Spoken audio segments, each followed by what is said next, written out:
বেশ কয়েকদিন থেকে আমার বাবা কচু শাক খেতে চেয়েছে, কিন্তু আমি আজ করি কাল করি এই করে করে আর করা হয়ে উঠছে না।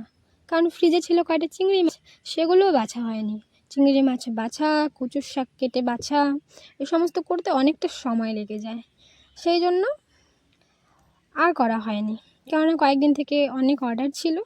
তো আজ একটু হাতের সময় আছে, তাই ভাবলাম না, সময়ের সদ্ব্যবহার করতে হবে। তো আমাদের বাড়ির পেছনে অনেকটা জায়গা জুড়ে বেশ সুন্দর কালো কচু হয়েছে। এই যে দেখো, দেখতে পাচ্ছ, একদম সলসলা টনটনা কচু গাছ লিচু গাছের তলায় হয়েছে। তো সেগুলোকে আমি বেশ সুন্দর করে কেটে বেছে নেব।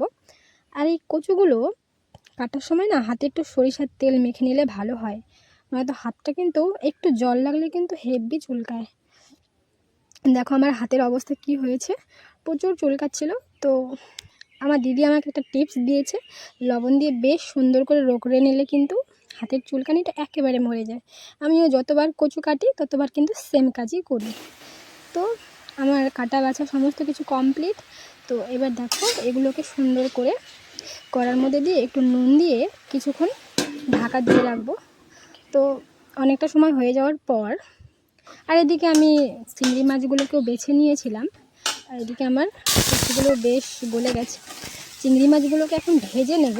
চিংড়ি মাছগুলো না কড়াইতে দেওয়ার সঙ্গে সঙ্গে এরকম লাল টুকটুকে কালার হয়ে গেছে। তো যাই হোক, গল্প করতে করতে দেখো কচু কিন্তু প্রায় কমপ্লিট। আমি অল্প কটা কচুর ডাঁট নিয়েছিলাম, কারণ বেশি থাকলে বাছতে আরও বেশি টাইম লাগতো। তো সেটা গলে গেছে। এর মধ্যে দিয়েছি ফোড়নে একটা শুকনো লঙ্কা আর একটুখানি রসুন। তারপরে এই গলে যাওয়া কচুটা দিয়ে দেবো। আজকে আমি এক ফোঁটা জল ইউজ করি না।